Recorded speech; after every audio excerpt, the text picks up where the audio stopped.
យពីប្រធានាធិបតីកូរ៉េខាងត្បូង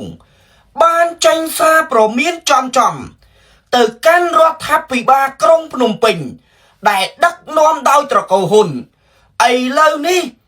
ហ៊ុនសែនហ៊ុនម៉ាណែតបានបញ្ជាទៅអគ្គស្នងការនគរបាលជាតិឲ្យចុះបង្ក្រាបក្រុមអនឡាញស្កេមដែលមានមូលដ្ឋានគ្រឹះនៅក្រុងបាវិតខេត្តស្វាយរៀងជាក់ស្ដែងនៅថ្ងៃបង្ហើយនៃខែមករាឆ្នាំ2026កម្លាំងនគរបាលនៃអគ្គស្នងការដ្ឋាននគរបាលជាតិបានសហការជាមួយនឹងព្រះរាជអាជ្ញានៃអាយកាអមសាលាដំបងខេត្តស្វាយរៀងបើកប្រតិបត្តិការចូលបង្ក្រាបទីតាំងដែលសង្ស័យប្រព្រឹត្តអំពើឆបោកតាមប្រព័ន្ធចែកកាវិជាអនឡាញស្កេមក្នុងបរិវេណ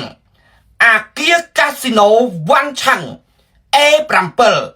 ដែលមានអគារចំនួន22អគារស្ថិតនៅភូមិតាបឹម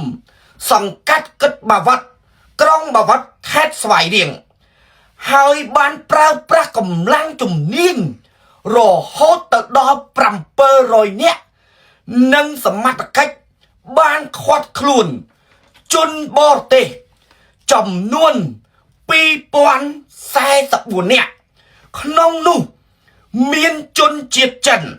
រហូតទៅដល់1792នាក់យួនចំនួន177នាក់ភូមា179នាក់នេប៉ាល់30នាក់ចិនតៃវ៉ាន់5នាក់ម៉ាឡេស៊ី1នាក់ឡាវ2នាក់ឥណ្ឌា36នាក់និងមិចស៊ីកូ1នាក់បងប្អូនជនរួមជាតិបង្ក្រាបយ៉ាងម៉េចបើហ៊ុនសែនហ៊ុនម៉ាណែតហ៊ុនតូលីយ៉ុងផាត់កុកអានត្រីភិបនិងសសុខាគឺជាមេបណ្ដាញក្រុមស្កេមនៅកម្ពុជាហើយប្រតិបត្តិការយ៉ាងសកម្មនៅអាស៊ីអាគ្នេយ៍នោះបង្ក្រាបយ៉ាងម៉េចក៏មិនអស់ដែរបងប្អូនជាតិបើពួកមន្ត្រីមានអំណាចនៅកម្ពុជាជាមេក្រុមអក្រិតជនស្កេមហ្នឹងបងប្អូន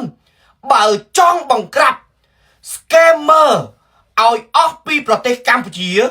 យើងត្រូវតែដូរត្រកូលហ៊ុនព្រោះត្រកូលហ៊ុននេះហើយគឺជាមូលដ្ឋានគ្រឹះ